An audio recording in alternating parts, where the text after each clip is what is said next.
الصلاة والسلام এই নৌমাতিবি বেড়া একবার চুপ খতানো হবি।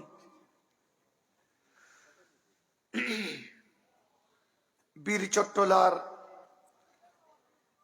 ফটিকছড়ি উপজেলাধীন ঐতিহ্যবাহী শাহনগর শাহীবাগ সন্ন্যাসীর হাট ইসলামী শান্তি সংস্থা ও গণপাঠাগারের আয়োজনে 2 দিন ব্যাপী ইসলামী মহাসম্মেলনের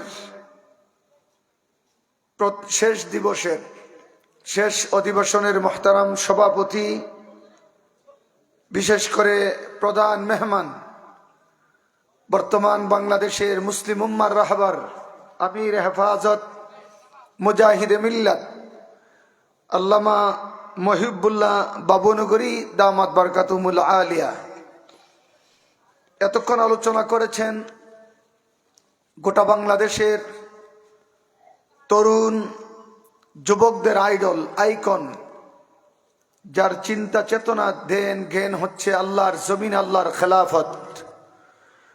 আমাদের প্রেরণার উৎস বাংলাদেশের বরেণ্য আলেম করিম ইবনে করিম আল্লামা মুফতি হারুন জার বারাকাল্লাহু ফি হায়াতি। আমরা বলি আমিন। আমন্ত্রিত হযরত উলামায়ে কেরাম, উপস্থিত মুরব্বী বাবারা, নৌজন ভাইয়েরা, পর্দার অন্তরালের মা ও বোনেরা, আমি আপনাদের সামনে সূরাতুল কালামের প্রথম দিকের একটি আয়াতের অংশ বিশেষ তেলাওয়াত করেছি। প্যারা নবী সাল্লাল্লাহু আলাইহি ওয়াসাল্লামের একটি হাদিস বাবরকাতান তেলাওয়াত করেছি।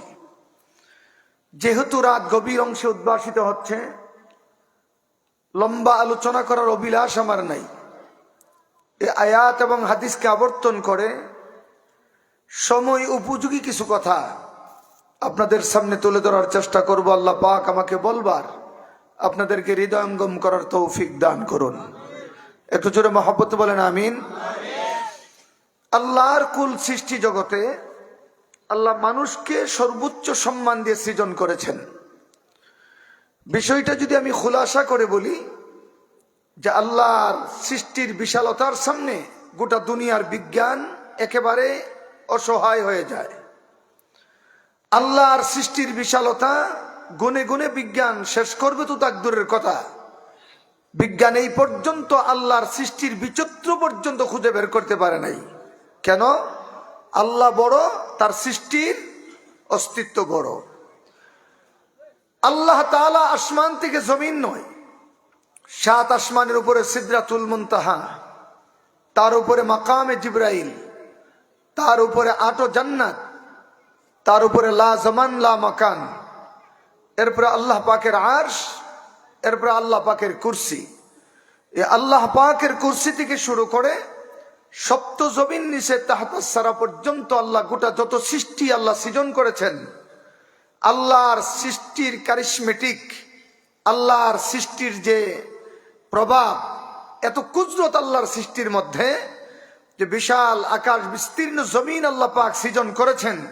আল্লাহ একদিনের জন্য, 1 সেকেন্ডের জন্য সৃষ্টিগুলোতে ধরতে হয় নাই, শুধু বলেছেন কোন হয়ে যাও, ফায়াকুন হয়ে গেছে। একটু মহব্বতে সুবহানাল্লাহ বলবেন না? হুজুর কেন আছেন? এই তো ন দেখি ভালো আছে আল্লাহর রহমতে আলহামদুলিল্লাহ। আমাদের পাশেই বসা আছেন আমাদের প্রেরণার বাতিঘর, যাকে দেখে দেখেই আমরা এই ময়দানে সাহসী কথাগুলো উচ্চারণ করতাম। কায়েদ মিল্লাত, মুজাহিদে আজম আল্লামা জুনাইদ বাবুনগরী রহমাতুল্লাহ আলাইহির আপন ভাই, আল্লাহ হযরতের হায়াতে বরকত দান করেন। আমি আসলে প্রথমে খেয়াল করি নাই। মাশাআল্লাহ, মামা শ্বশুর মামা, চেহারা কিছু মিল আছে না? কথা বলেন না। হুজুরের চেহারার কিছু মিল আছে না? আমরা দোয়া করি আল্লাহ ওনাকে হুজুরের মতো মুজাহিদ হওয়ার তৌফিক দান করুন। একটু জোরে ডর করি মাথাও নেওয়া। হ্যাঁ, যতটুকু বলছি এতটুকু বুঝতে থাকলে বলেন, আসমান আল্লাহ ধৈরা বানাইছেন না হুকুম দিয়া বানাইছেন? জমিন ধরে বানাইছেন না হুকুম দিয়া বানাইছেন? একটি কথা মনে রাখবেন, আল্লাহর সৃষ্টির মধ্যে সবচেয়ে দুর্বল হচ্ছে মানুষ। কোরআন বলে খুলিকাল ইনসানা দাঈফা, আমি মানুষকে একেবারে দুর্বল করে পয়দা করেছি। হ্যাঁ, লাকাদ খলাকনাল ইনসানা ফি আহসানি তাকবীম, কিন্তু অবয়ব হলো সবচেয়ে সুন্দর। সৃষ্টির স্ট্রাকচারের দিক থেকে মানুষ দুর্বল, আমার কথা বুঝেন তো? সৃষ্টির স্ট্রাকচারের দিক থেকে মানুষ দুর্বল, কিন্তু গঠন প্রকৃতির দিক থেকে সবচেয়ে সুন্দর, মর্যাদার দিক থেকে সবার উপরে। তারা হলো মানুষ। বলেন তারা কি? একটু জোরে বলেন না, তারা কি? হ্যাঁ, এই দুর্বল মানুষগুলাকে আল্লাহ তাআলা বানাইছেন। আল্লাহ বলেন খালাকতু বিয়াদাইয়া, আল্লাহ বলেন প্রতিটা মানুষকে আমি আল্লাহ আমার কুদরতি হাত ব্যবহার করে বানাইছি। বুঝে থাকলে বলেন। আসমান আল্লাহ পয়দা করেছেন, হাত ব্যবহার করেন নাই। চন্দ্র আল্লাহ পয়দা করেছেন, হাত ব্যবহার করেন নাই। সূর্য আল্লাহ পয়দা করেছেন, হাত ব্যবহার করেন নাই। অগণিত তারকারাজি আল্লাহ পয়দা করেছেন, হাত ব্যবহার করেন নাই। নেপচুন, প্লুটো, বুধ, মঙ্গল, গ্যালাক্সি যা কিছু আল্লাহ বানিয়েছেন, ব্ল্যাক হোল আল্লাহ পয়দা করেছেন, হাত ব্যবহার করেন নাই। বিশাল উত্তাল তরঙ্গমালা পয়দা করেছেন, হাত ব্যবহার করেন নাই। গগনচুম্বী পাহাড়গুলা আল্লাহ পয়দা করেছেন, হাত ব্যবহার করেন নাই। সুন্দর সবুজ লিলিমায় আল্লাহ পাক দিয়ে গাছকে পয়দা করেছেন, হাত ব্যবহার করেন নাই। বিস্তীর্ণ জমিন পয়দা করেছেন, হাত ব্যবহার করেন নাই। কিন্তু আল্লাহ মানুষকে মহব্বত করে তার কুদরতি হাত ব্যবহার করে পয়দা করেছেন। এই জন্য মানুষ সৃষ্টির বৈশিষ্ট্য হলো ভিন্ন। কেন? আল্লাহ গোটা সৃষ্টি জগৎ আল্লাহ তার কুদরতের লিলিমা সাজাইছেন, কোন বলে ফায়াকুন হয়ে গেছে। মানুষ তার হাতে কুদরতি হাত ব্যবহার করে আল্লাহ কেন বানাইলেন? অথচ আল্লাহর তো শক্তি ছিল। মানুষকেও কোন বলে আল্লাহ পাক পয়দা করবেন?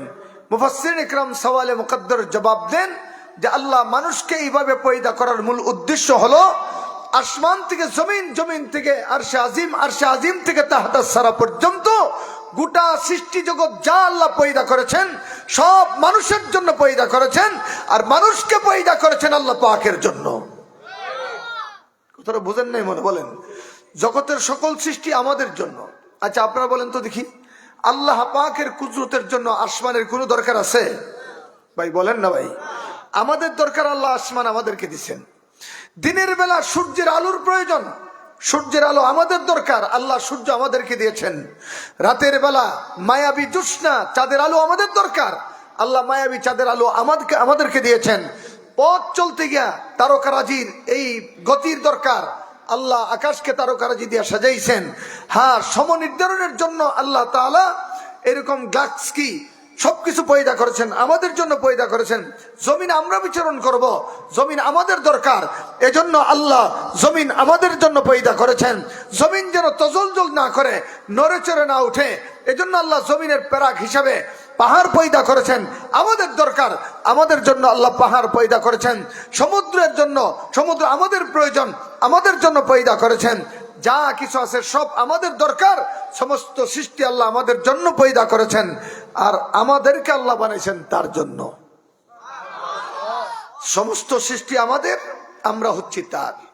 যে দুনিয়ার যত মানুষ আছে সমস্ত মানুষকে আল্লাহ পাক দুইটা ফিতরতি গুণ দান করছেন। দুইটা গুণ একটু ভালো করে খেয়াল করেন, লম্বা আলোচনা করবো না, আমি আগেই বলছি। প্রত্যেকটা মানুষকে আল্লাহ দুইটা গুণ দান করছেন, যেই দুইটা গুণ মানুষের সাথে ওতপ্রোতভাবে জড়িত। এক উনসুন, আর এক হলো নুসিয়ুন। এই দুইটা গুণের একটা গুণ হচ্ছে মানুষ ভুলে যায়, আরেকটা গুণ হচ্ছে মানুষ ভালোবাসে। ভালোবাসা মানুষের মধ্যে ফিতরতি গুণ, মানুষ ভুলে যাওয়া এটাও ফিতরতি গুণ। দেখেন আউয়ালুনাসিন আউয়ালুনাস, প্রথম মানুষ প্রথম ভুলে গেছে। এই ব্যাপারে ওয়াকিয়া বড় আছে, ওদিকে আমি যাব না। দেখেন আদম আলাইহিস সালাম থেকে নিয়ে পৃথিবীর শেষ মানুষ পর্যন্ত মানুষ মাঝে মাঝে ভুলে যাবে, মানুষ ভালোবাসা করবে। মানুষ একা একা চলতে পারে না, মানুষ সামাজিক জীব, মানুষ সোশ্যাল এনিমেল। এটা আল্লাহ পাকের পক্ষ থেকে অবধারিত। একটা গরু মৃত্যু পর্যন্ত একা চলতে পারে, একটা হাঁস মৃত্যু পর্যন্ত একা চলতে পারে, একটা ঘোড়া মৃত্যু পর্যন্ত একা চলতে পারে, একটা মহিষ মৃত্যু পর্যন্ত একা চলতে পারে, একটা ছাগল মৃত্যু পর্যন্ত একা চলতে পারে। কিন্তু কোনো মানুষ একা চলতে পারে না। মানুষকে আল্লাহ জুড়ায় জুড়ায় পয়দা করেছেন। আর প্রত্যেকটা মানুষ, মানুষের আদি পিতা হচ্ছে আদম। আইয়ুহান নাস ইন্না রাব্বাকুম ওয়াহিদ ওয়া ইন্না আবাকুম ওয়াহিদ, কুল্লুকুম মিন আদম ওয়া আদম মিন তুরাব, আমাদের সবার বাবা হচ্ছে আদম। দেখেন হাদিসে রাসূল বলেন কুল্লু বানি আদম খাত্তাউন, সমস্ত মানুষ ভুল করে, গুনাহ করে, কিন্তু এই ব্যাপারে মুহাদ্দিসিন ইকরাম বর্ণনা করেন একদল মানুষ আছে তারা জাতে মানুষ, কিন্তু তাদের কোনো ভুল নাই, গুনাহ নাই, তারা হচ্ছে আল্লাহর নবীগণ। একটু জোরে মহব্বতে বলেন না সুবহানাল্লাহ। হ্যাঁ, আমার টপিক আজকে আল্লাহ পাকের নবীরা যে মাসুম নিষ্পাপ, এটার উপরে কিছু কথা। দেখেন আমরা এদেশের মানুষ আবেগী মানুষ, আবেগপ্রবণ মানুষ, আমরা আবেগকে পায়রুটি দেই, আবেগ নিয়ে চলতে গিয়া মাঝে মাঝে আমাদের ভুল হয়। আপনাদের চট্টগ্রামের এক মহিলার আবেগী কথা ভাইরাল হয়েছিল, তার শাশুড়ি না শ্বশুরে মারছে, তখন মহিলা বলতেছে যখন মারছি তখন আমার আবেগ কাজ করছে, বিবেক কাজ করে নাই। এটা কিন্তু ভাইরাল হয়েছে। হ্যাঁ, আবেগ আপনার আছে, আবেগ আমার আছে, তবে আবেগ নিয়ন্ত্রিত হতে হবে। আপনি ইসলাম চান, আমি ইসলাম চাই। একজন মুসলমানের কাঙ্ক্ষিত চাওয়া আল্লাহর জমিনে আল্লাহর বিধান, একজন মুসলমানের কাঙ্ক্ষিত লক্ষ্য আল্লাহর জমিনে আল্লাহর খেলাফত। হ্যাঁ, খেলাফতের ভিত্তি কি হবে, আল্লাহর বিধানের ভিত্তি কি হবে। মানুষের মন গড়া কখনো আল্লাহর খেলাফত হতে পারে না, মানুষের মন গড়া কখনো আল্লাহর বিধান কায়েম হতে পারে না। আল্লাহর খেলাফত কায়েম হবে আল্লাহর বিধান আর নবীর তরিকা মতো। নিজস্ব মন মস্তিষ্ক প্রসূত ভাবে ইসলাম হতে পারে না। যেমন আমি আপনাদেরকে একটা উদাহরণ দেই, এই যে আমার ভাই মুফতি হারুন ইজাহার সাহেব হাফিজাহুল্লাহ তিনি বলে গেছেন, দেখেন এদেশের মানুষ কেউ কেউ গণতন্ত্রের ছায়ার মধ্যে থাকে, ইসলাম কায়েম করার দুঃস্বপ্ন দেখে, আবার কেউ কেউ দাওয়াত ও জিহাদের মাধ্যমে ইসলাম কায়েম করার স্বপ্ন দেখছে। মনে রাখবেন, গণতন্ত্রের মধ্যে কিয়ামত পর্যন্ত যদি আলেম ওলামারা মুসলমানরা চেষ্টা চালায়, হ্যাঁ ইসলামের কিছু আওয়াজ বাকি থাকবে, কিন্তু ইসলামী হুকুমত জারি হবে না। কেন? গণতন্ত্র এসেছেই পশ্চিমা কুত্তাদের কাছ থেকে। আমার কথা বলেন না ভাই, গণতন্ত্র এসেছে আব্রাহাম লিঙ্কন থেকে। গণতন্ত্রের মূল কথা কি? Of the people, by the people, for the people, মানে জনগণ সকল ক্ষমতার উৎস। আর কোরআন বলে ইসলামী খেলাফতের মূল উৎস হচ্ছে কুলিল্লাহুম্মা মালিকাল মুলক, সমস্ত ক্ষমতার উৎস হচ্ছে আল্লাহ। বলেন গণতন্ত্র বলে ক্ষমতার উৎস হইল জনগণ। বলেন গণতন্ত্র বলে ক্ষমতার উৎস, ভাই অনেরা খন না মাতেন না কেন? বলেন বলেন গণতন্ত্র বলে জনগণ হইল সকল ক্ষমতার উৎস, আর কোরআন বলে ক্ষমতার মালিককে। একটু জোরে মহব্বতে বলেন না ক্ষমতার মালিককে। এই দুইটা কথাই তো আসমান জমিন ফারাক। জনগণ যেখানে ক্ষমতার উৎস বলে আপনারা রাজনীতি করেন, সেখানে আল্লাহর বিধান কোথায়? হ্যাঁ, মনের সান্ত্বনা, আমিও তো কোনো না কোনো দল করি। এই দল দিয়া আপনাকে ভোট দিয়া নির্বাচিত করলো, পার্লামেন্টে গিয়ে আপনি আল্লাহর কোরআনের শাসন জারি করতে পারবেন না। কেন? গণতন্ত্রের কাছে আপনার হাত পাও বাঁধা থাকবে। কথা বলেন না, ঠিক কিনা? ঠিক সেইভাবে আপনি দিন কায়েম করতে হবে, যেইভাবে ১৫০০ বছর পূর্বে মুহাম্মদুর রাসূলুল্লাহ সাহাবায়ে কেরামের মাধ্যমে দিন প্রতিষ্ঠা করেছিলেন। এর বিকল্প কোনো শরত নাই। হ্যাঁ, জরুরতান আমাদের চলতে হয়। কি করবো? আমরা অসহায়, আমরা আর্থিক থেকে দুর্বল, অস্ত্রের দিক থেকে দুর্বল, শারীরিক ট্রাক্টের দিক থেকে দুর্বল, এবং ভৌগোলিক অবস্থানের দিক থেকে দুর্বল। এই জন্য জরুরতান আমরা এই যে ইসলামী দলগুলার আওয়াজ তুলি। কিন্তু আল্লাহর কসম, মনে করেন ৮ দল আছে, বিএনপি আছে, আসেনি? আর ভাই কথা বলেন না ভাই, একদিকে বিএনপি জোট, আর একদিকে ৮ দল। ৮ দলের মধ্যে কয়েকটা ইসলামী দল আছে, বিএনপির সাথে ইসলামী দল আছে, কিন্তু প্রগতিশীল দল বেশি। মনে করেন আমরা সারা বাংলাদেশের মানুষ ভোট দিয়ে ৮ দলকে ক্ষমতায় নিলাম, রেজাল্ট কি হবে? কিছু ইসলামিক টপি সুন্দর সুন্দর আমরা ডায়লগ শুনবো পার্লামেন্টে, কিন্তু আল্লাহর কোরআনের পূর্ণাঙ্গ শাসন জারি করতে পারবে না। কেন? তাদের হাত পাও বেঁধে রাখছে গণতন্ত্র। আর গণতন্ত্রের মূল কথা জনগণ সকল ক্ষমতার উৎস। আর ভাই কথা বলেন না ভাই, বলেন গণতন্ত্রের মূল কথা কি? জনগণ। আমি কই জনগণ যে কিভাবে সকল ক্ষমতার উৎস, একটু ফাতলা পায়খানা হলেই বোঝা যায়। বুঝেন না এই কথা? একটা সুস্থ সবল দেহ একটু পাতলা পায়খানা হয়েছে, হালকা একটু বেশি খাইছে চর্বিযুক্ত জিনিস, পাতলা পায়খানা হয়েছে, একবার হয়েছে মাথা ঘোরা, 2 বার হয়েছে বিছনায় পড়ছে, 3 বার হওয়ার পরে স্যালাইন লাগান লাগে। এই হইল জনগণ সকল ক্ষমতার উৎসের থিওরি। আর বলেন পূর্ণাঙ্গ ক্ষমতার মালিক কে? একটু জোরে মহব্বতে বলেন না কে মালিক? আরো জোরে বলেন না কে মালিক? দেখেন আধুনিক শক্তি আর আল্লাহ পাকের শক্তি দেখেন। মাঝে মাঝে সমুদ্রে ঘূর্ণিঝড় হয় না? ভাই কথা বলেন না, সমুদ্রের সিগন্যাল কিছু আছে? আচ্ছা দেখেন, আমাদের দেশের যত সমুদ্রের সিগন্যাল আছে, বিজ্ঞান যত নামকরণ করছে, বেশিরভাগ সিগন্যালের সাথে মহিলাদের নাম। হেরিকেন, ক্যাটরিনা, শিউলি, নার্গিস, এগুলো হলো সামুদ্রিক ঝড়ের নাম। আচ্ছা, মহিলাদের নামের সঙ্গে এই সামুদ্রিক ঝড়ের নামের মিল কেন? আসলে মহিলা দেখলেই বোঝা যায় এরা আসলেই তুফান। কথা বলেন ঠিক কিনা তুমি বলেন তো? আপনার একবার সমুদ্রের মধ্যে মিডল থেকে আপনার হয়েছিল, এই যে ঘূর্ণিঝড় উঠতেছে, তো আমেরিকা মনে করছে যে আমাদের তো আণবিক শক্তি আছে, একটা বুম ওখানে ফুটাই দিই, তাইলে মনে হয় যে এই ঝড়টা থেমে যাবে। তো আধুনিক অস্ত্র দিয়া ওই যেখান থেকে সমুদ্রের তলদেশ থেকে যে ঝড়টা উঠে ওখানে একটা বুম নিক্ষেপ করছে। পরের দিন বিজ্ঞান লেখে যে প্রথম বুম মারার আগে এই পানির গতিটা ছিল 60 কিলোমিটার, বুম মারার পরে এটা হয়ে গেছে 120 কিলোমিটার। তার মানে বোঝা গেল দুনিয়ার শক্তি দিয়ে আল্লাহর শক্তি কুদরতকে মোকাবেলা করা যায়। একটা আওয়াজ করে বলি না, মোকাবেলা করা যায়। এই যে বাংলাদেশে কয়েকদিন আগে ভূমিকম্প হইল, ঝাঁকুনিটা যদি আর 2-4 সেকেন্ড থাকতো, ঢাকা শহর কংক্রিটের নগরীতে পরিণত হয়ে যেত। এই উডাউট 3-4 বার ভূমিকম্প বাংলাদেশে হয়ে গেল। জাপান পৃথিবীর সবচেয়ে আধুনিক রাষ্ট্র, ভূমিকম্পের মধ্যে কয়েক বছর পর পর জাপান ছিন্ন ভিন্ন হয়ে যায়। আমরা ইটালিতে ভূমিকম্প দেখি, আমরা আফগানিস্তানে ভূমিকম্প দেখি। পৃথিবীর এমন কোনো অস্ত্র নাই, এমন কোনো পৃথিবীর শক্তি নাই যে আল্লাহর দেওয়া একটু ভূকম্পকে প্রতিরোধ করতে পারে। পারে না, পারে না, কল্পনা করা যায় না। আপনারা জানেন না 2005 সালে সুনামি হয়েছিল, সুনামি। আরে ভাই কথা বলেন না কেন? পৃথিবীর সংখ্যার দিক থেকে সবচেয়ে বড় মুসলিম রাষ্ট্র হচ্ছে ইন্দোনেশিয়া। আমি ইন্দোনেশিয়া গেছি। ইন্দোনেশিয়ার নাম কাওয়াস্তে মুসলমান, কিন্তু খ্রিস্টানদের কালচার ওখানে বেশি। যেই দিন সুনামিটা হয়েছিল, যে আজকে 25 তারিখ না ডিসেম্বরের, খ্রিস্টানদের বড়দিন। ভাই বলেন না আজকে কি? ওই যে এই আপনার এই ইন্দোনেশিয়ার বালির উপদ্বীপে বিশাল বড় বড় বিল্ডিং, আপনি কল্পনা করতে পারবেন না এত বড় বড় বিল্ডিং। এই বিল্ডিং এর সমুদ্র উপকূলে ওই বড়দিনকে টার্গেট করে ওই দিন আপনার খ্রিস্টানরা আপনার তাম পৃথিবী থেকে সুন্দরী নর্তকীদেরকে এনে সমুদ্রের পাড়ে অর্ধলঙ্গ করে নৃত্য করতেছিল, আনন্দ উদযাপন করতেছিল। আল্লাহর সহ্য হয় নাই। আল্লাহ সমুদ্রের বিপৃষ্টি থেকে একটা ভূকম্পন সৃষ্টি করে আল্লাহ সুনামি পয়দা করলেন। এক সুনামির আঘাতে আপনার এই যে ইন্দোনেশিয়ার উপকণ্ঠের যত গগনচুম্বী বিল্ডিং গুলো আছে, এগুলো শুধু ভাঙ্গেই নাই, একটা ইটের ধ্বংস খুঁজে পাওয়া যায় নাই।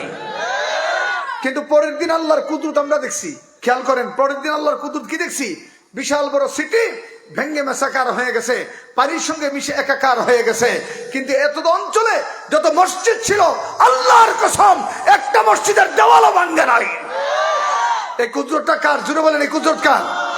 দেখেন, এই যে ইন্দোনেশিয়া থেকে এটা উঠে চলে আসলো ভারতে, ভারত থেকে এটা ঘুরপাক খাইয়া চলে গেল শ্রীলঙ্কা।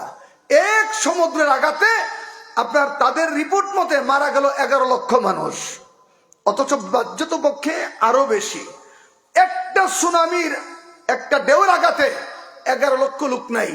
মানুষের আধুনিক বিজ্ঞান ওখানে কত দুর্বল। আর আল্লাহ তাআলা দেখাচ্ছেন যে আমার সাথে বাহাদুরি করো, আমার এগেইনস্টে আইন নিয়ে আসো, আমার একটা বাতাসের মোকাবেলা করার ক্ষমতা তোমাদের নাই। বলেন সর্বময় ক্ষমতার মালিককে। এই জন্য দেখেন, গণতান্ত্রিক উপায়ে ইসলাম করলে ইসলামের অপব্যাখ্যা করার সুযোগ আছে, কিন্তু কিন্তু আল্লাহ প্রদত্ত ইসলাম, এটাকে কোরআন এবং সুন্নাহর মানদণ্ডে আপনাকে পরিচালিত করতে হয়।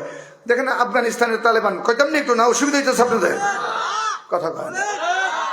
আমাদের দেশে যদি আমরা ক্ষমতা আসি, ভোটের মাধ্যমে আসবো, আর আমেরিকারে পিটাইয়া আব্বাটা খাইয়া তালেবান ক্ষমতায় এসেছে। 20 বছর চেষ্টা করছে, এমন কোন পেশি শক্তি নাই আফগানিস্তানের তালেবানদের উপর চালানো হয় নাই। কিন্তু 20 বছর ব্যর্থ প্রয়াস করে, কোটি কোটি নয়, billion billion trillion trillion dollar খরচ করে, বোমবাজি করে, শেষ পর্যন্ত পাগড়িওয়ালা টুপিওয়ালাদের কাছে চূড়ান্ত পরাজয় স্বীকার করে কুত্তার মতো লেজ গুটায় পালাইতে হয়েছে। এখন আমেরিকায় পাগড়িওয়ালা টুপিওয়ালা ক্ষমতায় আসছে, আসার পরে আমেরিকারে বুড়ি আঙুল দেখা। আপনারা দেখছেন কয়েকদিন আগে, 2-3 মাস আগে, বাগরাম একটা এই আফগানিস্তানের একটা বিমানবন্দর। এই বিমানবন্দরটা পৃথিবীর লেটেস্ট এবং অত্যাধুনিক বিমানবন্দর। এই বিমানবন্দরটা আমেরিকা নিয়ে যাওয়ার জন্য তালেবানদেরকে হুমকি দিছিল যে এই বিমানবন্দর আমাদেরকে দাও, নতুবা আক্রমণের জন্য তোমরা রেডি হও। তালেবানরা বুড়া আঙ্গুল দেখায় বলছে, আমেরিকা 20 বছর আমরা টেস্ট করে গেছো, আয়ো ফিরা হওয়ার মন ছেলে আবার আয়ো। এখন আর কোনো আওয়াজ নাই, এখন আর কোনো আওয়াজ নাই। পৃথিবীর কোনো শক্তি নাই আমেরিকার এরকম বৃদ্ধাঙ্গুলি দেখায় চলবে। এই মুল্লারা, টুপিওয়ালা, পাগড়িওয়ালা, এই মেসওয়াকওয়ালা, পাঞ্জাবিওয়ালারা আমেরিকাকে বুড়া আঙ্গুল দেখায় চলতেছে কেন? তারা পূর্ণ আল্লাহর দাওয়াত এবং জিহাদ ফি সাবিলিল্লাহর মাধ্যমে ক্ষমতায় এসেছে। এটা হলো ইসলামের আধুনিক রূপরেখা। আমি ওদিকেও যাব না। দেখেন কিছু কিছু আমাদের ভাইরা আছে না বুঝা, সাধারণ পাবলিকের যেমন ভুল আছে, নবীদেরও এরকম ভুল আছে বলে অপবাদ দেয়। আসেনি ভাই? কথা বলেন না কেন? আসেনি?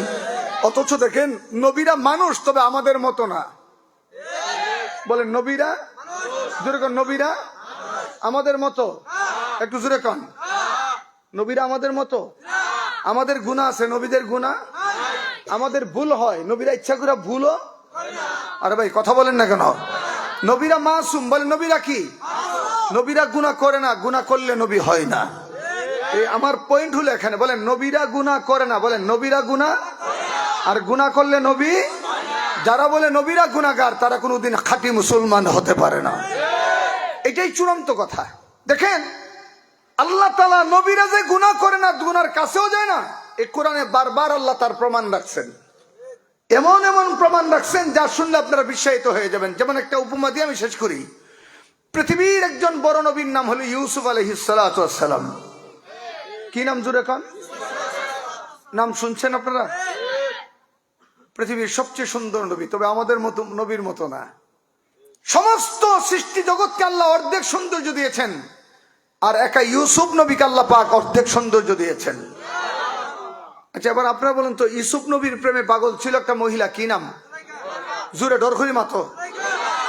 আচ্ছা জুলাইখা কি কুমারী ছিল না অন্যের স্ত্রী ছিল?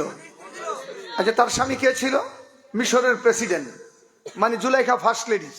এটা সাধারণ নারী না, অসাধারণ নারী। কিতাব লেখে তাম পৃথিবীর ইতিহাসের শ্রেষ্ঠ 4 জন সুন্দরীর একজন হচ্ছে জুলাইখা।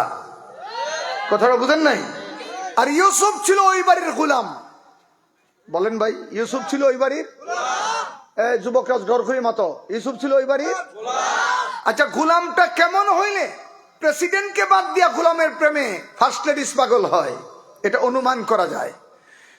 ইউসুফ আলাইহিস সালাম যখন জুলাইখার বাড়িতে গেছিল তখন বয়স 8 বছর।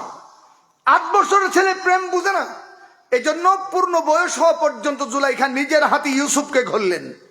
যখন ইউসুফ যৌবনে পদার্পণ করলো, জুলাইখা একদিন ডাক দেখো, ইউসুফ আই লাভ ইউ। এমন একজন সুন্দরী নারী যদি ফটিকছড়ি কোনো যুবককে আই লাভ ইউ কয়, কি করবেন? হুজুর আল্লাহর নামে যা খুশি তাই করবো। কথা বলেন না, ঠিক আছে এরকম। কিন্তু ইউসুফ নবী ভিন্ন কোন নারীর সাথে অবৈধ প্রেমে তিনি জড়াতে পারেন না। কেন? অবৈধ প্রেম হারাম, আর কোন নবী হারাম গুনাহ করেন না।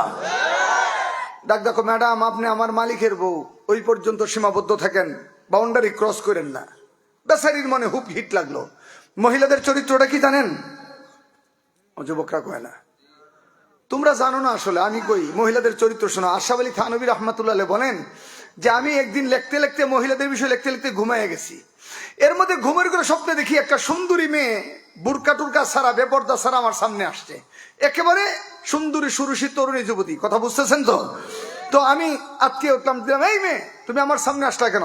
দেখো জানো না আমি পর্দা করি। মেয়েটা ডাক দেখো, হুজুর আমি মেয়ে না, আমি দুনিয়া। কথা কয় না, কি বলছে? আমি মেয়ে না, আমি দুনিয়া। থানভী রাহমাতুল্লাহ লেখেন, আমি মেয়ে না, আমি দুনিয়া। ও তুমি দুনিয়া, তোমার বুকে দৈনিক কত বিবাহ হয়, তোমার তো অবিবাহিত দেখা যায়, কেমন তুমি এমন কেন? আমি দুনিয়ার চরিত্র হলো অবিবাহিত নারীর মতো, কুমারী নারীর মতো। এটা কেমন? যেই ছেলে কুমারী মেয়ে ধরতে যা সে পিছন দেয়, আর যে ছেলে অ্যাবাউট করে ছেলে, ওই মেয়ে তার পাগল হয়। কথাটা বুঝেন নাই? মেয়েদেরকে বেশি তেল মারবেন, দেখবেন সে আপনার বুড়ি আঙুল দেখাইবো, আর বেড়াগিরি করে চলবেন, সে আপনার পেছনে পেছনে ঘুরবে। এটা হলো মেয়েদের চরিত্র। ঠিক দুনিয়ার চরিত্র এরকম, যারা দুনিয়ার জন্য পাগল হয়ে যায়, দুনিয়া তাদেরকে বৃদ্ধাঙ্গুলি দেখায়, আর যারা দুনিয়া বাদ দিয়া আল্লাহর পাগল হয়, দুনিয়া তাদের জন্য পাগল হয়ে যায়। কথা বলেন ঠিক কিনা? জোরে বলেন, আওয়াজ করে বলেন। আরে বেটা কইলেও ঠিক, না কইলেও ঠিক। কইবেন না, না কইবেন না, আপনাদের ব্যাপার। তো ইউসুফ আলাইহিস সালাতু ওয়াস সালাম যখন নাকি জুলাইখার প্রেমের প্রস্তাব প্রত্যাখ্যান করলেন, বেচারি ফার্স্ট লেডিস গোলাম তার প্রেমের প্রত্যাখ্যান করছে, মাইন্ডে খুব হিট লাগছে, কেমনি ইউসুফকে কনভিন্স করা যায়, এই জন্য নিজের হাতে 7 তলা প্রাসাদ তৈরি করলেন ইউসুফের জন্য। কিতাবে লেখে, তাফসীরে লেখে, একটা রুম ছিল সাজানো গুজানো, চতুর্দিকে গ্লাস ফিটিং করা, মনোরম মনোমুগ্ধকর রুম, 7 তলা বিল্ডিং নির্মাণ করে। একদিন জুলাইখা ইউসুফকে ডাকলেন, আসো। জুলাইখার পেছনে পেছনে ইউসুফ আসে, 1 তলা উপর উঠে দরজা একটা তালা, 2য় তলা উপর উঠলেন দরজায় তালা, এরকম উঠতে উঠতে 7 তলা উপরে উঠলেন, 7 দরজায় 7 তালা। ভিতরের কামরায় রুমে গেলেন, ইউসুফ আলাইহিস সালাম ঢুকে দেখেন গোটা রুম পরিপাটি, একেবারে মনোমুগ্ধকর। জুলাইখা খাটের মধ্যে নিজের আকর্ষণীয় অঙ্গগুলোকে প্রকাশ করে ইউসুফ পয়গম্বরকে নিজের দিকে রাখে। আল্লাহর কোরআনের সূরা ইউসুফ আল্লাহ বলেন, ওয়ারাওয়াদাতুহু আল্লাতী হুয়া ফী বাইতিহা عن نفسه وغلقت الابواب وقالت هيت لك। দেখো ইউসুফ, দরজায় তালা লাগানো, কামরার ভিতরে তুমি আর আমি, কেউ দেখবে না, কেউ জানবে না। আমি পৃথিবীর সবচেয়ে আবেদনময়ী নারী, তুমি পৃথিবীর সবচেয়ে সৌন্দর্যমণ্ডিত যুবক। ওয়াকালাত হাইত লাক, আসো আসো আমার মনের বাসনা পূর্ণ করো।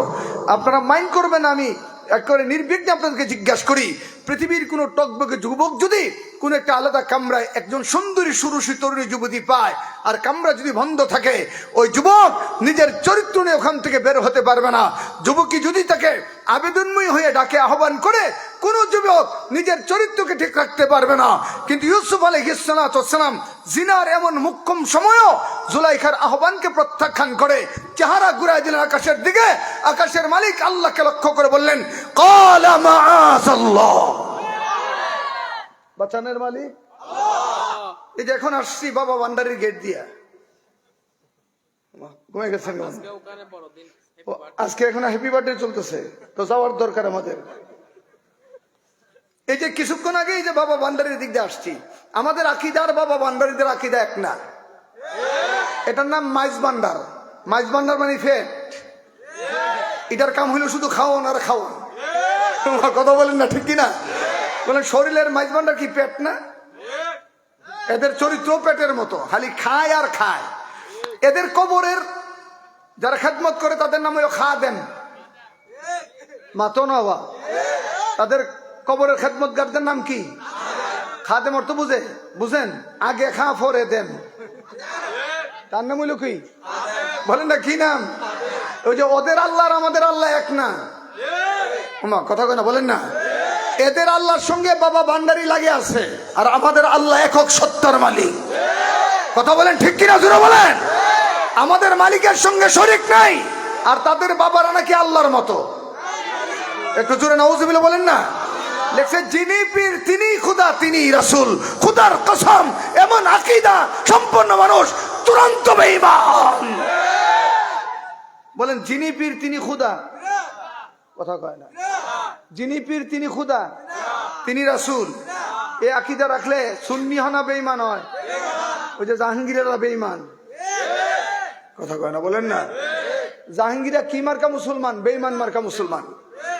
ইতে রাতের বেলা গিয়ে ফানিত নামছে পুকুরে, নদেন বাংলা ফানিত নাইমা ফানির কেরামতি বর্ণনা করে। আরেকবার কয়েকটা ছেলে নিয়ে কবরে গিয়ে ডাক, দেখো বাজান, ও বাজান। ইতার বাবা জব দিয়ে না, কবর গিয়ে ডাকলে কবর জব দেয়, কিন্তু আল্লাহর ডাক দিলে জবাব দেয় কিনা? ও ক্বালা রাব্বুকুম উদউনি আস্তাজিব লাকুম, একজনই তোমার ডাকের জবাব দেয়, তিনি হচ্ছে আল্লাহ। বলো, মুমিনের ডাকের জবাব যিনি দেন কে? জোরে বলো, আওয়াজ করে বলো। গিয়া কো, বাবা ছেলেরা পরীক্ষা দিবে, তাদেরকে কামিয়াব করা। আরো গাদা, কামিয়াবি দেওয়ার মালিক তো বাবা না, কামিয়াবি দেওয়ার মালিক হচ্ছে আল্লাহ। ও শাররিহি ওয়া খাইরিহি মিনাল্লাহি তাআলা, কল্যাণ ও কল্যাণ যিনি দেন তিনি কে? বলেন না ভাই, কল্যাণ ও কল্যাণ যিনি দেন তিনি কে? আচ্ছা, আরেকটা কথা আপনারা জোরে বলবেন, আমি আস্তে আস্তে শুনবো। আপনারা জোরে বলবেন, আমি আস্তে শুনবো। আচ্ছা বলেন তো, ওলি বড় না নবী বড়? ওই নাই, জোরে কান। আচ্ছা, বাবা ভান্ডারি বড় না ইউসুফ নবী বড়? দরখরি মাথাও নেওয়া। ইউসুফ নবী বিপদে ফুরা ডাকি খারে, আর তোরা ডাকো বাবা ভান্ডারি রে। তোরার দেমাগ কুত্তা মুত্তি।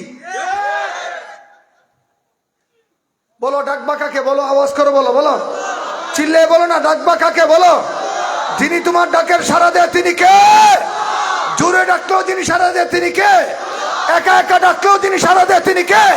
লুকালয়ে ডাকলেও যিনি সাড়া দেন তিনি কে? মনে মনে ডাক দিলেও যিনি সাড়া দেন তিনি আল্লাহ। সুতরাং মুমিন কাকে ডাকবে?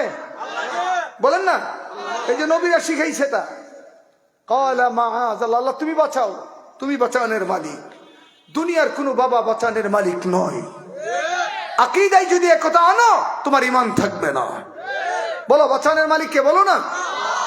জুলাইখা ডাক দেখো, ইউসুফ চাবি আমার হাতে, দরজায় তালা লাগানো, রুমে তুমি আর আমি, কেউ দেখবে না, কেউ জানবে না।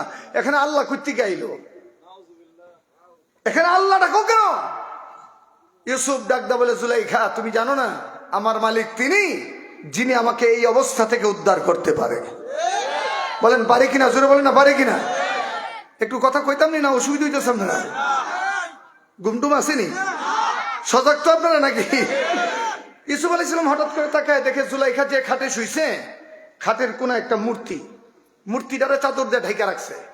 মূর্তি বুঝেন তো? ও মা, কথা কয় না। ওই হিন্দুরা যারে পূজা করে এটার নাম কি? মূর্তি তো দেখে না, মূর্তি দেখে, শুনে, খাইতে পারে, ধরতে পারে, চলতে পারে। বল না এই ক্ষমতা মূর্তির আছে? এটা কাঠ খাড়ায় থাকে, খালি আব্দুল্লাহ মূর্তিটা ঢেকে রাখছে। ইউসুফ আলাইহিস সালাম ডাক দেখো, জুলাইখা এটা কি? মূর্তি, আমার প্রতিমা। জুলাইখা প্রথম মূর্তি পূজক ছিল। ঢেকে রাখছো কেন? ইউসুফ এখন তোমার সঙ্গে কি না কি করবো, মূর্তি দেখলে মাইন্ড করবে। ইউসুফ আলাইহিস সালাম ডাকদা বলেন, জুলাইখা তোমার আকীদা তোমার মূর্তিরে ডাকলে সে দেখে না, অথচ আমার বিশ্বাস এটা খুললেও দেখে না, ডাকলেও দেখে না, এটা দেখার ক্ষমতা নাই। এরপরও তোমার এই ভণ্ড প্রতিমারে তুমি ঢেকে দিয়েছ। এবার কও, আমি যে মালিককে বিশ্বাস করি তিনি তো কামরার বাহিরে যেমন কামরার ভিতরে তেমন দেখে, দিনের আলোতে যেমন দেখেন রাতের অন্ধকারেও তেমন দেখেন, পানির উপরে যেমন দেখেন পানির নিচেও তেমন দেখেন, সমুদ্রের তলদেশে যেমন দেখেন সমুদ্রের উপরে তেমন দেখেন। বলো আমার মালিক আমার দিকে তাকায় আছে, আমি কেমনে গুনাহ করব? মুহতারাম হাজরিন, এখানে অনেক কথা, আমি ছেড়ে দিলাম, সময় কম। ইউসুফ আলাইহিস সালাম দেখলেন জুলাইখা নাসুরবন্দি ছাড়বে না, আর ইউসুফও গুনাহ, কথা বলেন না, বলে জুলাইখাও ছাড়বে না, ইউসুফও। কি করবেন? উপায়ান্তর না দেখি ইউসুফ পয়গম্বর চিন্তা করলেন এখান থেকে দরজা কয়েক কদম দূর, আমার শক্তি আছে দরজা পর্যন্ত যাওয়ার, বাকিটা আল্লাহ ভরসা। সুবহানাল্লাহ, কিছু বলবেন না? হ্যাঁ, একটা মাসালা শুনো, বান্দা তোমার সর্বোচ্চ দৌড় যেখানে শেষ, ওখান থেকে আল্লাহর কুদরত আর রহমত শুরু হয়। তোমার দুয়ার প্রচেষ্টা যেখানে শেষ, আল্লাহর নুসরত সেখান থেকে শুরু। একটু জোরে মহব্বতে সুবহানাল্লাহ বলবেন না ভাই? এরও অনেক উপমা আছে, আমি ওগুলো ছেড়ে দিলাম। আল্লাহর পয়গম্বর ইউসুফ জুলাইখার চক্রান্ত থেকে বাঁচার জন্য দরজার দিকে দৌড় দিলেন। জুলাইখা মুস্কি মুস্কি হাসে, ডাকদা বলে, ইউসুফ তোমারে বড় চালাক ছেলে মনে করেছিলাম, দৌড় দিয়ে কোনো লাভ নাই, আবার রিটার্ন আমার দিকে কামব্যাক করতে হবে, কেননা চাবি আমার হাতে। কিন্তু জুলাইখা জানে না ইউসুফ যেই মালিকের উপর ভরসা করেছে, এই মালিক চাবি ছাড়াও তালা খুলতে পারে। এই ক্ষমতা আল্লাহর আছে না নাই? আরেকজন বলেন আছে না নাই? আল্লাহর কুদরত বুঝে বড় দেয়। আল্লাহর পয়গম্বর ইউসুফ আলাইহিস সালাম দরজা পর্যন্ত গেলেন, শেষ পাউটা উঠাইলেন, আর একটা কদম দিবেন, দরজায় টাচ করবে। ইত্তবসরে আল্লাহ ডাকতে বলেন, ইন্নামা আমরুহু ইযা আরাদা শাইআ আইয়াকুলা লাহু কুন ফায়াকুন। আল্লাহ তাআলা যখন কোনো কিছু করার ইচ্ছা এরাদা পোষণ করেন, রব্বে করিম তার কুদরতি নীলিমায় এরাদা ইচ্ছা শক্তি পোষণ করে শুধু বলেন কোন হয়ে যাও। আল্লাহ জুলাইখার লাগানো তালাগুলোকে বললেন, ওরে জুলাইখার লাগানো তালা আমার পয়গম্বর আমার উপরে ভরসা করে দূর দিয়েছে দরজা পর্যন্ত, তালা খোলার শক্তি ইউসুফের নাই। আমি আল্লাহ হুকুম করলাম আমার পয়গম্বর দরজা আসার আগে আগে তালা খুলে রাস্তা ক্লিয়ার হয়ে যাও। আল্লাহু আকবার, আল্লাহু আকবার। যেই মাত্র দরজার সামনে কদম দিলেন, ঠাস ঠাস ঠাস ঠাস করে 7 দরজা খুলে গেছে। জুলাইখা শোয়ার থেকে উঠতে কো জাগারে কয়ে দিছে লাভ দিয়া ধরছে জামার পেছনে। চমৎকার একটা কথা মনে হয়েছে, কইতাম নি না? আপনারা অসুবিধা হইতেছে? আমরা কওমি উলামা ইকরাম যারা আছে আমরা পাঞ্জাবি পরি আর অন্যরা শাটিং শুটিং পরে, কথা কয় না। ছেলেদের ড্রেসের কোনো লিলিমার অভাব নাই, কখনো কখনো ঝুলা ফ্যান, কখনো কখনো টাইট ফ্যান। কিছুদিন দেখছি যে এমন ফ্যান পরে যে সুপারি গাছের মতো 2টা খাম্বা খাড়া গেছে, এরকম দেখা যায়। তো এদিকে পয়রা ছিলা না সিলায় পরে আল্লাহ জানে। আবার কিছুদিন পরে দেখি এমন লুজ হাঁটলে ওখানে আর ঝাড়ু দেওয়া লাগে না। আছে না? যেরকম আসেনি শার্ট পরে এক এক রকমের শার্ট। আমাদেরকে বলে ক্রিটিসাইজ করো, বলে পাঞ্জাবি টুপি গুলো পাইছো কই? লেবাস একটা হইলেই চলে, অথচ কোরআন আছে লিবাসুত তাকওয়া, মুমিনরা তাকওয়ার লেবাস পরবে। আর তাকওয়ার লেবাসের উপমা হচ্ছে পয়গম্বরদের উপমা। এই যে সূরা ইউসুফ আপনি তাকায় দেখেন, যদি ইউসুফ আলাইহিস সালামের জামাটা যদি ষাঁড়ের মতো হইতো তাহলে ধরতে পারতো? কথা কয় না, আপনারা মনে বুঝেন নাই। কোরআনে ইউসুফ পয়গম্বরের ড্রেসে গায়ে যে ড্রেসটা ছিল এটার নাম দিছে কামিজ। কি নাম দিছে বলেন? একটু জোরে কান। কামিজ মানে কি? মুফাসসিরা লেখে যে ড্রেস হাঁটুর নিচে টাকনুর উপরে। বলেন কামিজ অর্থ কি বলেন? সবাই বলেন না, হাঁটুর নিচে। এর নাম কি? হ্যাঁ, টাকনুর উপরে হাঁটুর নিচে যে ড্রেস এটাই সুন্নতি ড্রেস। আর অন্যগুলো হলো শাটিং শুটিং। পড়েন আপত্তি নাই, কিন্তু ক্রিটিসাইজ করেন না। মনে রাখবেন রাসূল বলছেন মান তাশাব্বাহা বিকাউমিন ফাহুয়া মিনহুম। বিজাতিদের অনুশাসন, বিজাতিদের অনুসরণ করবেন আর মুখে মুখে ইসলাম বলবেন। আল্লাহর নবী বলে তোর মতো অপদার্থের সঙ্গে আমার কোনো সম্পর্ক নাই। বলেন সুন্নতি লেবাস এই পাঞ্জাবি। বলেন সুন্নতি লেবাস কি? পাঞ্জাবি। আপনি না পড়েন আপনার ব্যক্তিগত ব্যাপার, কিন্তু ক্রিটিসাইজ করা যাবে না। মনে রাখবেন সুন্নত মানলে সব হয়, না মানলে আপনার গুনাহগার হয়, আর ক্রিটিসাইজ করলে ঈমান চলে যায়। বলেন সুন্নত কিনা যদি কেউ ব্যঙ্গচিত্র করে তার ঈমান থাকে না। কথাটা বুঝাইতে পারছি না? বলেন আপনি মানেন না, এটা আপনার দুর্বলতা, কিন্তু ক্রিটিসাইজ করবেন আপনার ঈমান থাকবে না। আল্লাহর নবীর প্রত্যেকটা সুন্নত আল্লাহর কাছে দামি। সুবহানাল্লাহ, একটু জোরে বলবেন না? জুলাইখা এমন ভাবে ধরছে আর ইউসুফ এমন ভাবে দৌড় দিছে, যতটুকু জামার মধ্যে ধরছে ততটুকু ছিঁড়ে জুলাইখার হাতে। এবার এই সিঁড়িটা নামে ইউসুফ সামনে দৌড়া, পেছনে জুলাইখা দৌড়ে। দৌড়তে দৌড়তে দৌড়তে দৌড়তে একদম শেষ সিঁড়ি, লাস্ট ফিনিশ যে সিঁড়ি, এই সিঁড়ির সামনে গিয়া দেখে জুলাইখার স্বামী নিচে দাঁড়িয়ে রয়েছে। এখন বেচারি চিন্তা করলো, যদি ইউসুফ আসল কথা কয়, স্বামীরা বউয়ের সব আবদার মানে কিন্তু ক্যারেক্টার লসের আবদার মানে না। কথা বলেন না, ঠিক কিনা? তাইলে তো আমার স্বামী আমাকে সানডে মানডে ক্লোজ করে দিব। ইউসুফরে টান্দা পেছনে না ডাক দেখো, স্বামী এমন একটা গোলাম তুমি রাখছো যে কিনা তোমার স্ত্রীর চরিত্র নষ্ট করতে চায়। এবার আপনারা বলেন তো দেখি, ভিতরের বিপদটা বড় ছিল না এটা বড়? আমার কথা কয় না। বড় লোক আমি দেখছি নিজে, বউর কথা বেশি শুনে। কথা বলেন ঠিক কিনা? বড় লোকদের একটা চরিত্র হইলো বউর কথা ছাড়া কাই হতে না। কিনে জানেন কি আকাম কুকাম করে শব্দ বউ জানে, এই জন্য বউর কথা বেশি শুনুন লাগে। মুহতারাম হাজরিন, শেষের কথাগুলো একটু মনোযোগ দিয়ে শুনেন। ইউসুফ আলাইহিস সালাম নির্বাক, বউ মিথ্যা কথা বলা ইউসুফকে মিশরের প্রেসিডেন্টের আদালতে আসামি বানাইছে। মিশরের প্রেসিডেন্ট রাগে মাগে বেগুন হইয়া ইউসুফ দিকে ফায়ার হয়ে ডাক দেখা, ইউসুফ আমি তোমাকে আশ্রয় দিয়েছি, এক পাল্লায় তুমি আরেক পাল্লায় সৈন্য দিয়ে তোমারে খরিদ করেছি, আমার ইজ্জতের দিকে হাত দিছ। ইউসুফ নবী কিছুই কয় না। কেন? দিল কোন দিকে? একটু জোরে বলেন না ভাই। আল্লাহর পয়গম্বর ইউসুফ মনে মনে আল্লাহকে ডাকতে বলে, মালিক তুমি তো সেই খোদা যে খোদা বিনা চাবিতে আমাকে তো ঘুম থেকে রাস্তা বের করে এই পর্যন্ত এনেছ। তুমি তো জানো আমি গুনাহ করি নাই, তুমি তো জানো অপরাধটা আমার না জুলাইখার। ওগো আল্লাহ, আমার বিশ্বাস ভিতর থেকে যেইভাবে বাঁচিয়ে এনেছো এখনো বাঁচানোর মালিক তুমি আল্লাহ, এখনো তুমি আমাকে বাঁচাইতে পারো। মিশরের প্রেসিডেন্ট ইউসুফ পয়গম্বরের বিরুদ্ধে নালিশ করে বিচার করবেন। ইত্যুপসরে পাশে একটা দুলনার মধ্যে 1.5 মাসের শিশু ছিল। কয় মাসের? ভাই কথা বলেন না ভাই। আচ্ছা আপনারা বলেন তো, 1.5 মাসের শিশুরা কি কথা বলতে পারে? কিন্তু আল্লাহ চাইলে পারে। সুবহানাল্লাহ, একটু জোরে বলবেন না? বলেন আল্লাহ চাইলে পারে কিনা বলেন। আল্লাহ চাইলে পালে 1.5 মাসের শিশু জবান খুলে ডাক দেখো, এই মিশরের প্রেসিডেন্ট বেটা শুন, যেই মাত্র জবান খুলছে ইউসুফ পয়গম্বর আল্লাহর শুকরিয়া আদায় করে, আল্লাহ বুঝছি আমারে বাঁচাইবা তুমি। সুবহানাল্লাহ, একটু জোরে বলেন না ভাই। হ্যাঁ, ডাক দেয়া এ কথাও কনা ইউসুফ দোষী জুলাইখা নির্দোষ, এই কথাও কনা জুলাইখা দোষী ইউসুফ নির্দোষ। হ্যাঁ, উপমা দে, ডাক দেখো মিশরের প্রেসিডেন্ট, বিচার করার আগে তুমি একটা নিদর্শন তোমার সামনে আমি তুলে ধরতে চাই। তুমি ইউসুফের জামার দিকে তাকাও, ইউসুফের জামা যদি সামনের দিক দিয়ে ছিঁড়া হয় ইউসুফ দোষী, জুলাইখা নির্দোষ। আর ইউসুফের জামা যদি পেছন দিক দিয়ে ছিঁড়া হয় তাহলে আল্লাহর পয়গম্বর ইউসুফ নির্দোষ, তোমার স্ত্রী দোষী। এবার কোন ছিঁড়া কোন দিক দেয়?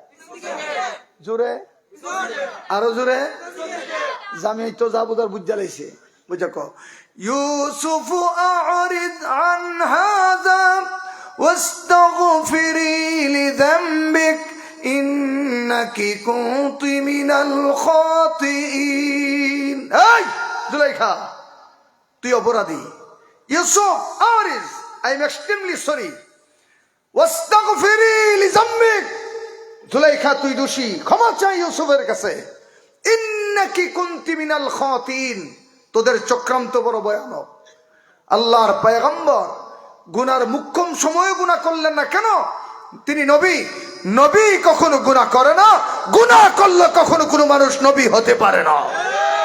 এটা ইমানে আকীদা আসতে হবে। এত বড় উপমা থাকার পরও যারা ডাইরেক্ট ইনডাইরেক্ট নবীদেরকে বিভিন্ন কোরআনের আয়াত এনে অপবাদ দিয়ে বলো নবীরা গুনাহগার, তোমাদের দ্বারা বাংলাদেশে ইসলাম কায়েম হবে না। পরিষ্কার বলি, ভালো করে শুনে রাখো, এই জাতির শ্রেষ্ঠ রাহবার আল্লামা মহিবুল্লাহ বাবনগরী। আরে ভাই কথা বলেন না ভাই। মহিবুল্লাহ বাবনগরী কয়েকদিন আগে একটা গালি দিছিল, ওনারা ফরিগুন ফান্দার। কারে গালি দিছে? কারো নাম নিয়ে না, বলছে জিতে উমর ফারুকের দর্শনকারী খ ইতে খানকির ফোয়া। কথাটা এরকম না? হুজুর কারো নাম নিছে? ঠাকুর গোরে কে রে? আমি কলা খাই না। ডাক দিছে কে? আমি কলা খাই না, মানে হেই কলা খাইতেছে। এই গালি কার গায়ে লাগছে? যে সাহাবাদেরকে নিয়ে সমালোচনা করেছে। কথা বলেন না ঠিক কিনা? আওয়াজ করে জোরে বলেন। আমরা পরিষ্কার বলি, এরপরে ওরা পাগলা কুত্তার মতো হইয়া হুজুরকে যা খুশি তাই ব্যবহার করতেছে। মনে রাখো, একজন আল্লামা আহমদ শফি দেখেছো, তোমরা তার ওজন করতে পারো নাই। একজন আল্লামা জুনাইদ বাবনগরী দেখেছো, তাকে তোমরা মেনে নিতে পারো নাই। এই জমানার আল্লাহর কুতুব মহিবুল্লাহ বাবনগরী, তার সমস্ত সিদ্ধান্ত, তার সমস্ত নির্দেশ এদেশের মুসলমানের জন্য পাথেয়। এই সিদ্ধান্ত মানতে পারলে ইসলাম আসবে। আর যত সমালোচনা করবা পায়ের নিচে তত যাইবা। কেন? তিনি একজন আল্লাহর খাস অলি, আর অলিদের জবানের ইজ্জত কে রাখে? জোরে বলেন না, কে রাখে? আপনার পছন্দ না হইলে দূরে থাকেন, সমালোচনা করেন না। কেন? মান আদালি ওয়ালিয়ান ফাকাদ আযানতুহু বিল হারব। কেউ যদি আল্লাহ ওয়ালাদের বিরুদ্ধে বিশুদ্ধকার করে, আল্লাহ বলেন আমি তার বিরুদ্ধে যুদ্ধ ঘোষণা করলাম। আরে ভাই, আমাদেরকে এখন টোল করা হয়। 2013 সালে শাপলা চত্বরের রক্ত তো আমরা দিছি। 2021 সালে মূর্তির বিরুদ্ধে আন্দোলন আমরা করেছি, জেল জুলুম আমরা খেটেছি, হাসিনাকে বিদায়ের পথ আমরা আলোচনা করেছি। আর এখন জুলাই বিপ্লবের মুক্তিযুদ্ধের অভাব নাই, সবই বুয়া। কথা বলে না, সবই কি বুয়া? বুয়া বুয়া মুক্তিযোদ্ধা। হাসিনা 20,000 বুয়া মুক্তিযোদ্ধা বানিয়ে ভাতা দিছে, আর এখন আবার নতুন ভুয়া মুক্তিযোদ্ধা বেরিয়েছে।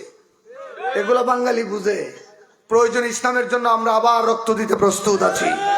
কথা বলেন না ঠিক কিনা? একটু আওয়াজ করে বলেন। আমরা পরিষ্কার অপিনিয়ন, হেফাজতের পরিষ্কার অপিনিয়ন। ক্ষমতার জন্য আমরা লালায়িত না, ক্ষমতার আস্বাদন আমরা গ্রহণ করতে চাই না। আমরা কোরআন হাদিসের দর্শ নিয়ে সন্তুষ্ট থাকতে চাই। তবে বাংলাদেশকে ওই জায়গায় নিশ্চয়তা দিতে চাই, বাংলাদেশের সাব ডিভিশনের ভেতরে কেউ আল্লাহর বিরুদ্ধে, নবীর বিরুদ্ধে, ইসলামের বিরুদ্ধে, কোরআনের বিরুদ্ধে কটূক্তি করতে পারবে না। করবে তো তোর শাস্তি হবে মৃত্যুদণ্ড। এর জন্য যদি জীবন দিতে হয় রাজি আছো? কারা কারা হাত উঠে আল্লাহকে দেখাও।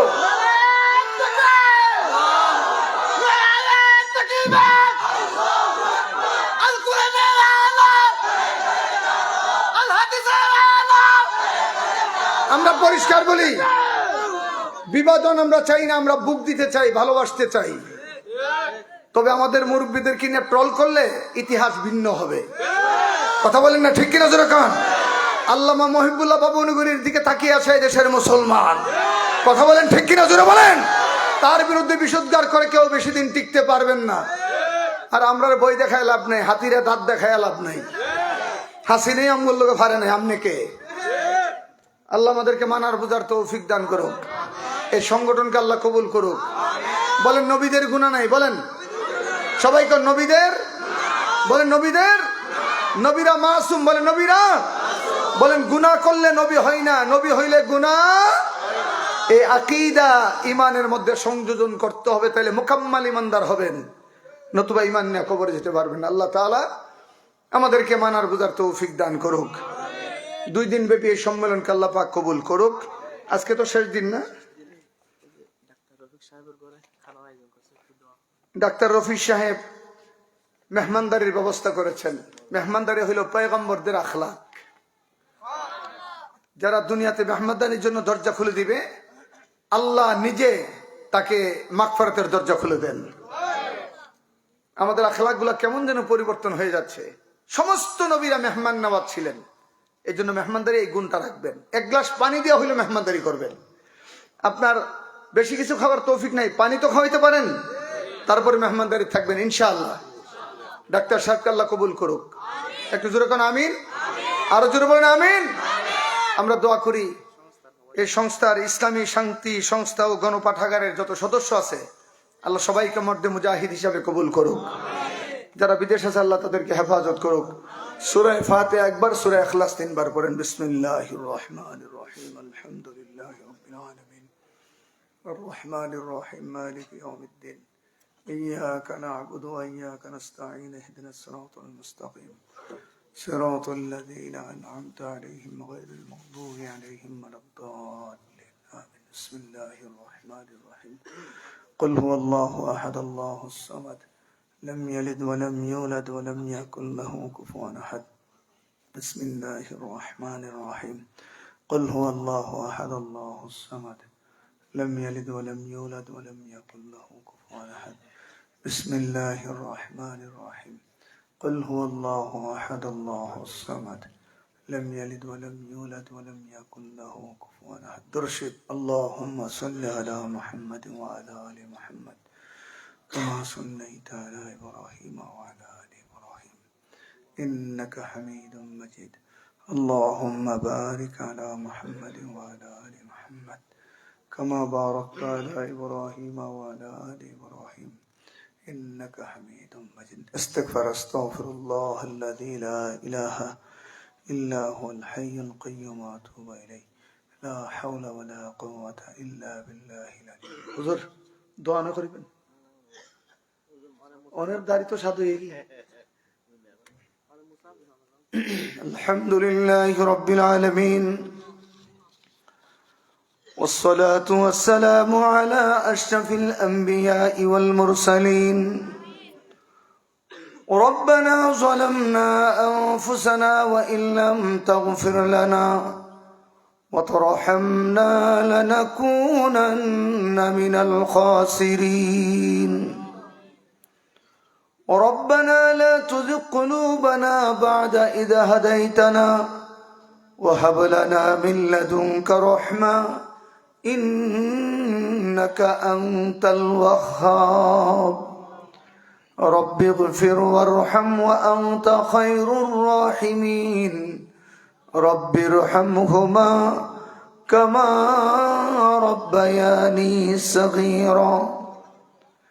أي الله تعالى শাহনগর শাহী বাজার ইসলামী শান্তি সংস্থা ও গণপাঠাগারের আয়োজনে 2 দিন ব্যাপী ইসলামী মহাসম্মেলনের আজকের আখিরি দিবসের আখিরি সময় বিদায় লগ্নে আমরা তোমার দরবারে গভীর রাত সূরা ফাতিহা, সূরা ইখলাস, দুরূদ ও ইস্তিগফার শরীফ পড়ে 2টা হাত ভিক্ষুকের মতো বাড়ায়া দিয়েছি। আল্লাহ, আয় আল্লাহ তাআলা, যারা হাত বাড়াইলাম, এই 2 দিন যারা ওয়াজ শুনলো, এই ওয়াজের খাতিরে সবার জীবনের গুনাহ মাফ করে দাও। আয় আল্লাহ তাআলা, আমরা যারা হাত বাড়াইলাম জানি না কার মা নাই কার বাবা নাই রে আল্লাহ। মাওলাই কারীম, তাও জানি না কার মা বাবার কবরে জাহান্নামের কালো আগুন ধাউ ধাউ করে জ্বলতেছে রে আল্লাহ। আয় আল্লাহ তাআলা, গভীর রাত মার জন্য বাবার জন্য কান্দি আর মাফ চাই। এখন থেকে কিয়ামত পর্যন্ত আমাদের আব্বা আম্মাকে মাফ করে দাও আল্লাহ। আল্লাহ, তাদের কবর গুনাহকে জান্নাতের টুকরা বানায় দাও আল্লাহ। আয় আল্লাহ তাআলা, तमाम পৃথিবীর মাটির নিচে যত মুমিন মুমিনাত শহীদ সবাইকে মাফ করে দাও রে আল্লাহ। রব্বে কারীম, আমাদের মধ্যে যারা অসুস্থ বিমারি তাদেরকে শিফায়ে কামেলা দান করো আল্লাহ। হে আল্লাহ তাআলা, তুমি দয়া করে মায়া করে আমাদের আধ্যাত্মিক রাহবর, এই দেশের কোটি কোটি মুসলমানের আধ্যাত্মিক রাহবর আল্লামা মুহিবুল্লাহ বাবনগরীর হায়াতে বরকত দাও আল্লাহ। আল্লাহ ওনার অসুস্থতা দূর করে দাও। আগামী দেশ জাতি ইসলামের কল্যাণে হুজুরের হায়াতে আল্লাহ তুমি বরকত দান করো আল্লাহ। আয় আল্লাহ তাআলা, আমাদের মধ্যে অভাব যাদের অভাব দূর করো, ঋণগ্রস্ত যারা আছে ঋণ হইতে উদ্ধার করে দাও আল্লাহ। রব্বে কারীম, বিশেষ করে এই অঞ্চলের যত সন্তানেরা বিদেশ থাকে রে আল্লাহ, আপনি দয়া করে মায়া করে সমস্ত বিদেশি সন্তান গুলাকে হেফাজত করেন আল্লাহ। আয় আল্লাহ তাআলা, যারা চাকরি করে চাকরির মধ্যে বরকত দান করো আল্লাহ। যারা ব্যবসা করে ব্যবসার মধ্যে মুনাফা দান করো আল্লাহ। বেকার যারা তাদেরকে হালাল রুজি অন্বেষণের তৌফিক দান করো আল্লাহ। আয় আল্লাহ তাআলা, আমাদেরকে যাদেরকে সন্তান দিছো নেককার বানায় দাও আল্লাহ। অবাধ্য সন্তান থেকে আমাদের সন্তান গুলাকে হেফাজত করো আল্লাহ। পর্দার অন্তরালের যত মা বোনেরা হাত বাড়াইছে আল্লাহ, প্রত্যেকটা মা বোনকে তুমি পর্দানিশীন বানায়া দাও। আবেদা জাহেদা মুমিনা রাবিয়ার মতো বানায়া দাও আল্লাহ। আয় আল্লাহ তাআলা, মুরব্বী বাবাদের হায়াতে বরকত দান করো। এই এলাকার যত জওয়ান আছে প্রত্যেকটা জওয়ানকে দিনের সৈনিক বানায়া দাও আল্লাহ। আয় আল্লাহ তাআলা, বিশেষ করে ইসলামী শান্তি সংস্থা ও পাঠাগারের যত সদস্যরা আছে মালিক, যারা কষ্ট করে মেহনত করে মাহফিল কায়েম করেছে তাদেরকে সাজা ফিদ দুনিয়া ওয়াল আখিরা তুমি কুদরতি হাতে দান করো আল্লাহ। এই সংস্থার প্রত্যেকটা সদস্যকে মর্দে মুজাহিদ বানায় দাও আল্লাহ। আল্লাহ, তাদের মাধ্যমে আগামীতে এই দেশে ইসলামকে জিন্দা করে দাও আল্লাহ। আয় আল্লাহ তাআলা, ওগো মালিক, আমাদের বাংলাদেশকে হেফাজত করো আল্লাহ। আল্লাহ, ভারতীয় আগ্রাসন থেকে এই দেশকে তুমি হেফাজত করো আল্লাহ। আল্লাহ, যে সমস্ত জালিমরা হাদি ভাইকে হত্যা করছে আল্লাহ তাদেরকে বিচার করার তৌফিক দান করো আল্লাহ। হাদির কবরকে জান্নাতের নূর দিয়ে ভরপুর করে দাও আল্লাহ। আজকে জনাব তারেক রহমান আসছে, তাকে ইসলামের পক্ষে থাকার তৌফিক দান করো আল্লাহ। তার আম্মা অসুস্থ, শিফায়ে কামেলা দান করো। আয় আল্লাহ তাআলা, রাজনীতির বিভাজন চাই না, সবাই মিলে দেশটাকে গড়ার তৌফিক দান করো আল্লাহ। আল্লাহ, যারা কোরআনকে ভালোবাসে, যারা ইসলামকে ভালোবাসে, যারা সাম্যতা চায়, যারা ইনসাফ চায়, তাদের হাতে রাষ্ট্রটা দিয়া দিও আল্লাহ। হায় আল্লাহ তাআলা, ভারত আমাদের বাবরি মসজিদকে ভেঙে মাওলাই কারীম রাম মন্দির বানাইছে। গজওয়াতুল হিন্দের মাধ্যমে তুমি আবার মুসলমানকে ভারতের বিজয় দান করো আল্লাহ। আবার ওই জায়গায় বাবরি মসজিদ বানানোর তৌফিক দান করো আল্লাহ। আল্লাহ, আমরা যারা হাত বাড়াইছি আমাদের সবাইকে সোনার মক্কা মদিনা জিয়ারত নসিব করে দাও আল্লাহ।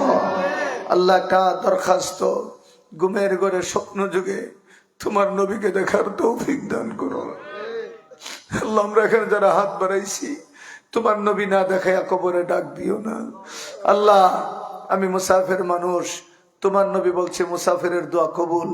যারা বিপদ আছে বিপদ থেকে উদ্ধার করে দাও আল্লাহ মুসলিম মানুষগুলাকে তুমি সাহায্য করো। আল্লাহ এই দেশে আমাদের সবাইকে ভাই ভাই হয়ে চলার তৌফিক দান করো।